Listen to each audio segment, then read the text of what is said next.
Olá, queridos amigos! Estamos de volta em mais uma segunda-feira com o nosso Viver Bem em Cristo, conversando mais uma vez com o ministro do Evangelho, Sérgio Alves, que está nos trazendo a palavra de Deus que está na Bíblia, nos explicando o que Deus mandou dizer para os homens através de outros homens, né? Ensinar a sua palavra, os seus mandamentos, antes de Cristo Jesus e depois a partir de Cristo, onde o próprio Deus, né, que se fez homem, veio nos trazer essas mensagens e orientações. Então é um prazer estar aqui novamente conversando com o senhor, pastor. Tudo bem? Tudo bem, uma boa noite a todos da audiência e do programa Viver Bem em Cristo, né? E sempre rogamos a Deus assim que esses programas tenham aquela unção e aquele trabalho do Espírito Santo que vá àqueles corações que estão necessitados de assim receber uma inspiração divina, uma luz divina, para que a gente possa melhorar nossa qualidade do dia a dia de vida, né? Qualidade de vida do nosso dia a dia. Porque é só com Deus que a gente consegue isso, só com o Espírito Santo que a gente consegue melhorar os nossos dias. Mas bem, pastor, eu digo que bom que nós sabemos que somos necessitados. O pior é quando a gente não sabia que era necessitado, né? Então, pelo menos nós já vimos isso e não temos mais esse engano de que não precisamos de Deus, né? Então, realmente, quando se enxerga isso e vê as nossas deficiências, as coisas que a gente pensa que tem e não tem, ou que tem e não deveria ter, né? E coisas que também se tem e não valem nada e a gente valoriza, né? Quando na verdade não são nada. São tantos enganos que a gente tem na nossa mente, no nosso coração, desde que nasce, né? E que bom que a gente consegue realmente perceber que nós precisamos de algo mais, né? Crescer espiritualmente, que é o que faz bem, não é, para a nossa alma de fato, não são bens materiais, não. Mas eu gostaria que o senhor falasse um pouquinho hoje sobre o que está no livro de Provérbios, no capítulo 29, nos versículos 18 e 19, que diz o seguinte: não havendo profecia, o povo se corrompe, mas o que guarda a lei, esse é feliz. O servo não se emendará com palavras, porque ainda que entenda, não obedecerá.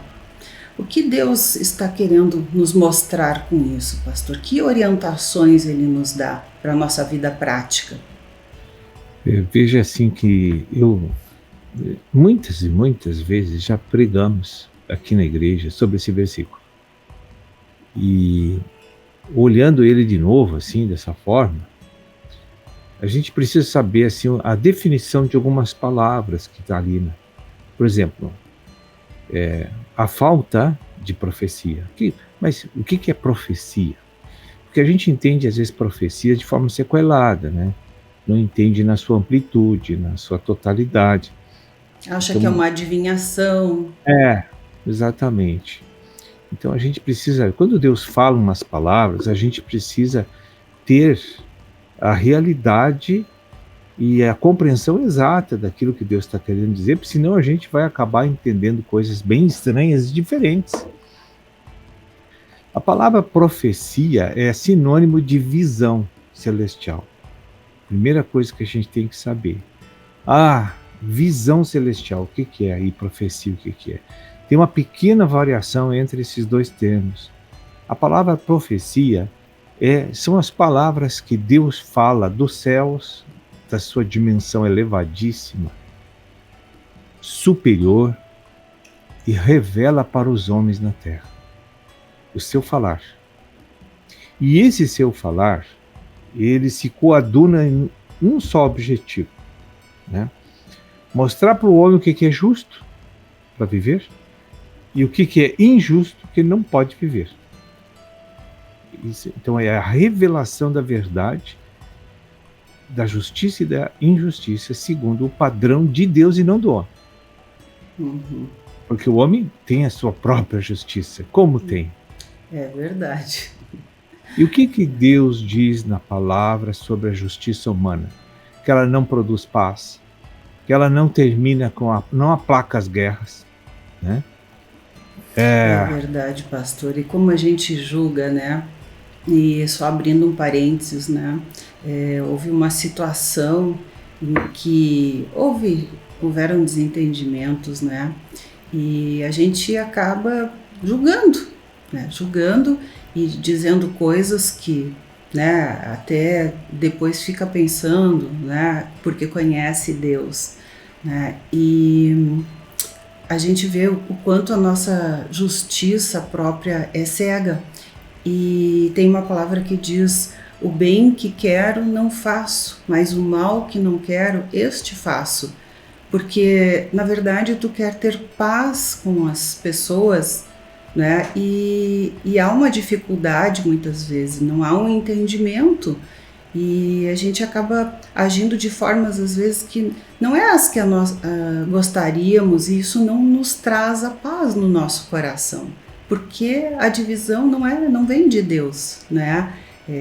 Falta de visão, realmente, né? Como o senhor está dizendo, a gente teria que ter uma visão maior, mais ampla, e até a gente que às vezes tem já algum grau de visão, como é difícil, né, o ser humano não julgar, não fazer arrazoamentos, analisar e querer emitir uma opinião, né?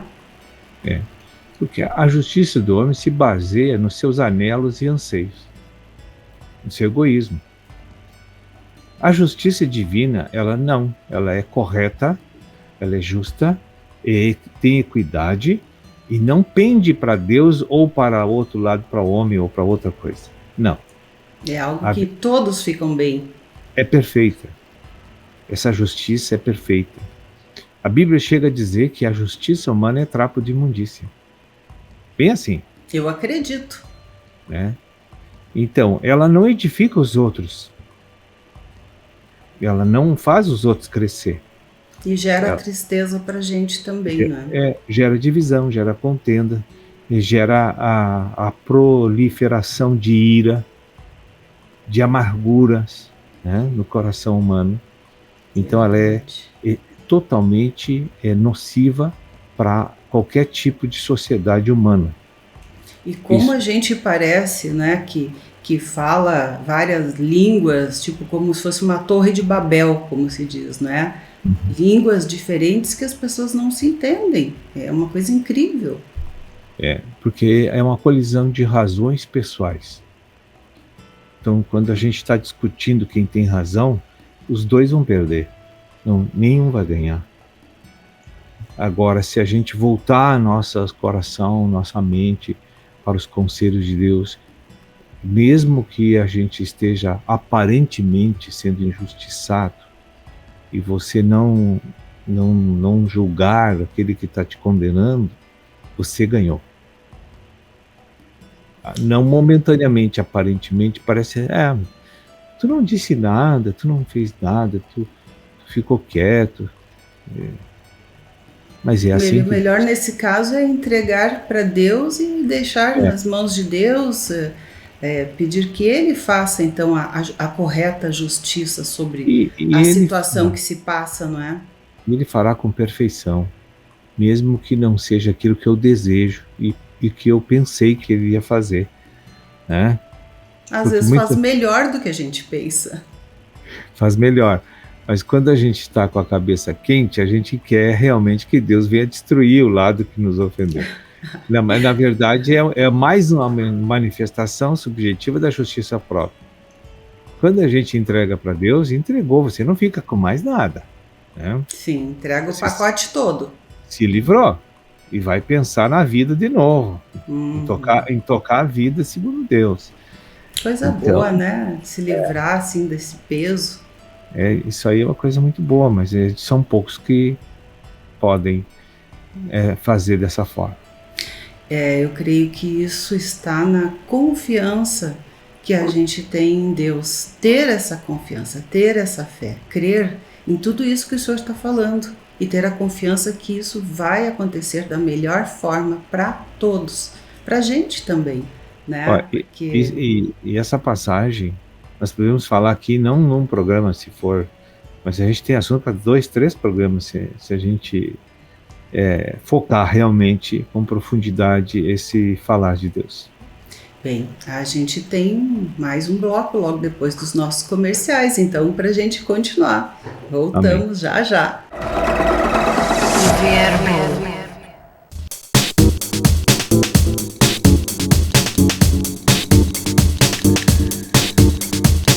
Estamos de volta e continuamos a conversar com o pastor Sérgio Alves, que nos fala sobre a questão das profecias, o que é uma profecia, né? Conforme ele disse, é uma visão celestial, né? A visão das coisas de Deus, de como Deus quer as coisas, né? E ali em Provérbios 29, versículos 18 e 19, fala sobre isso, né? Então, eu gostaria que o senhor continuasse explicando aquilo que vínhamos falando.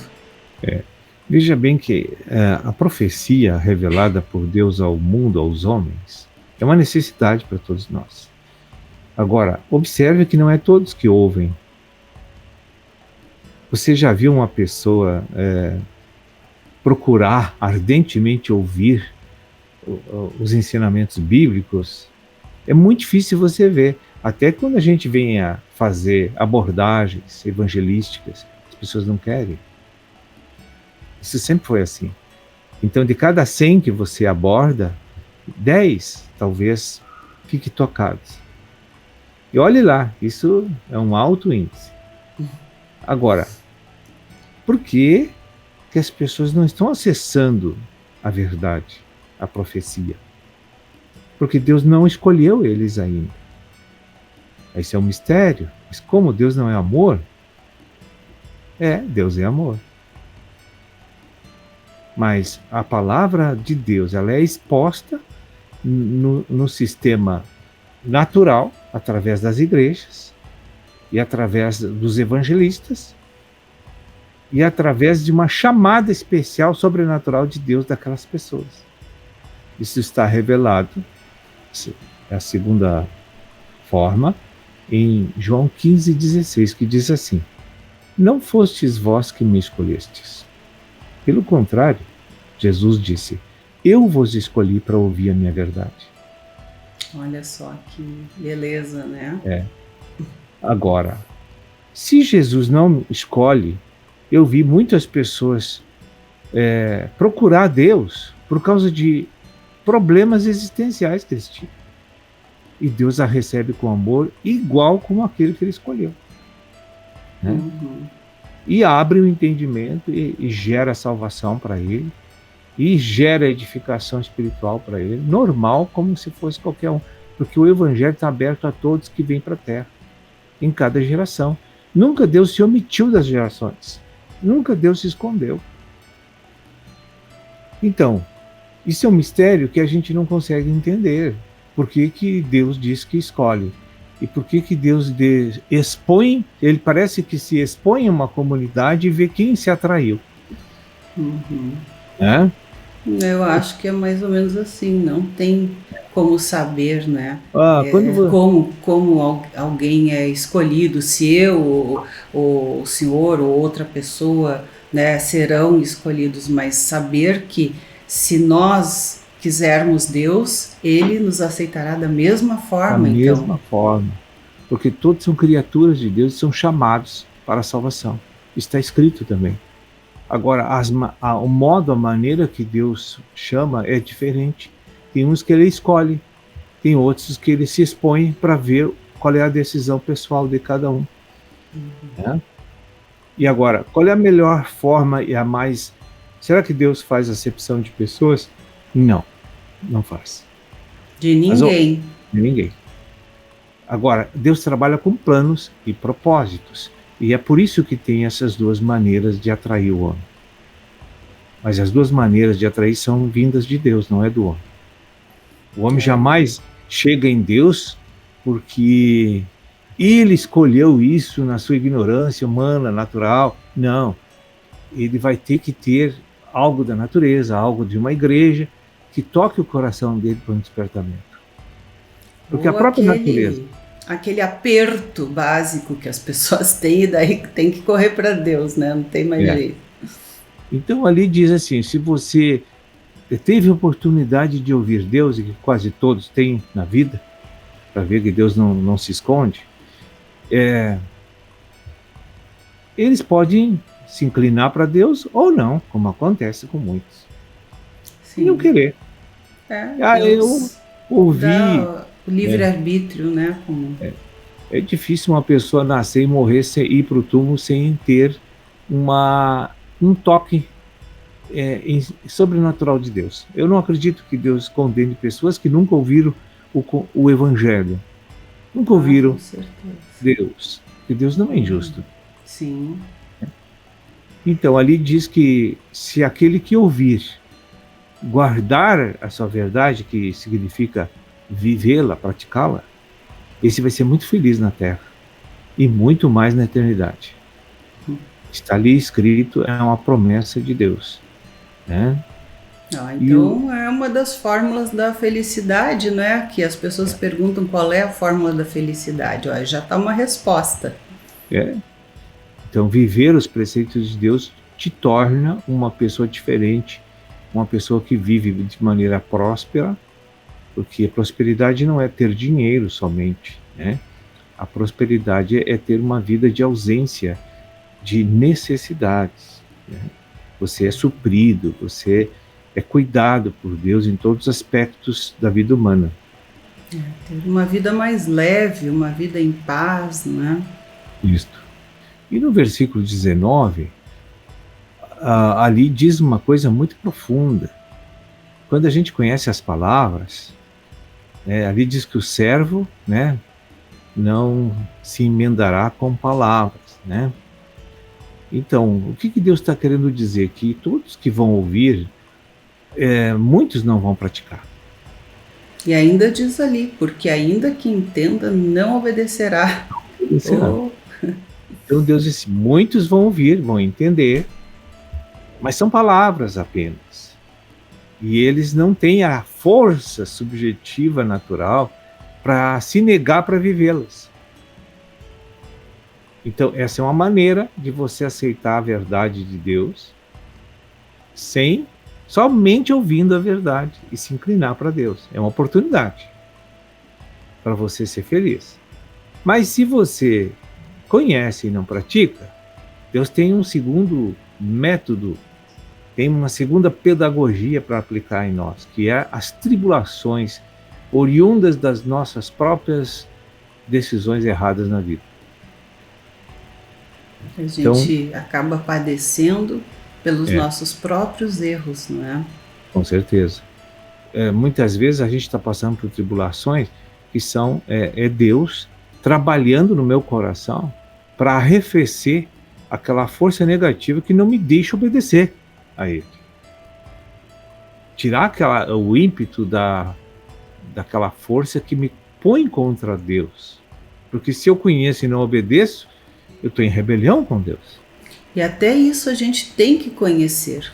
Conhecer e reconhecer que tem essa força negativa dentro de nós, né, que não quer obedecer e que quer, na verdade, nos destruir. Porque quantas infelicidades, dissabores, estresse, mágoas, amarguras, quanto choro, né, decepções, por a gente não reconhecer, não conhecer e saber reconhecer que há algo dentro de nós, né, que age dessa forma. E aí, como lutar contra isso, né? Deus tem que colocar inimizade entre essa força e a tua alma. E como isso acontece? É quando você perde a credibilidade pessoal sua, né? Porque o sofrimento, e você não resolve o sofrimento. Credibilidade pessoal para nós mesmos. A nós mesmos. Deus quer quebrar essa autocredibilidade. E aí, como ele faz isso? Por um processo de deixar com que as consequências dos nossos erros de vida venham sobre nós. O que vem em parte, não vem tudo, né? Sim. Mas essa partezinha que vem já é o suficiente para a gente perder a nossa própria credibilidade em nós mesmos, né? E começar a experimentar a novidade de praticar a verdade. E aí ele vai ver que é aí o caminho do sucesso, da felicidade. Verdade, olha, aí realmente, né, é como a gente estar fazendo sempre uma coisa, tentar montar alguma coisa, uma peça de uma forma e errar. Então a gente depois vai lá e peraí, então me ensina aqui, não é o criador da peça ali, como é que eu vou montar isso? Mas a gente primeiro quer tentar sem, né? Primeiro quer usar o carro sem ler o manual ali, não é? Do instrutor, daí quando dá errado, né? Aí, peraí, vamos ver o fabricante. A palavra mais adequada é autoconfiança, né? Deus Sim. quer nos quebrar a autoconfiança. Isso aí. Bem, pastor, eu creio que foi muito produtivo hoje, né? Esse nosso programa. A gente teria muito que falar realmente, né? Isso daria vários programas, como o senhor disse, mas eu creio que isso já serve como reflexão para as pessoas buscarem, um estímulo a buscar. Se as coisas na sua vida não estão dando certo, é porque tem realmente alguma coisa em desacordo aí, né? Quem sabe, lendo a palavra, o que Deus diz sobre isso, a gente consegue acertar mais vezes, né? E não ter tantas tribulações e dissabores. Então, muito obrigada, pastor. E na semana que vem, né? Continuamos aqui, se Deus quiser, né? Falando um pouco mais sobre Deus e o que Ele tem para nós. Muito obrigada. Uma boa noite a todos, Deus abençoe. Viver bem.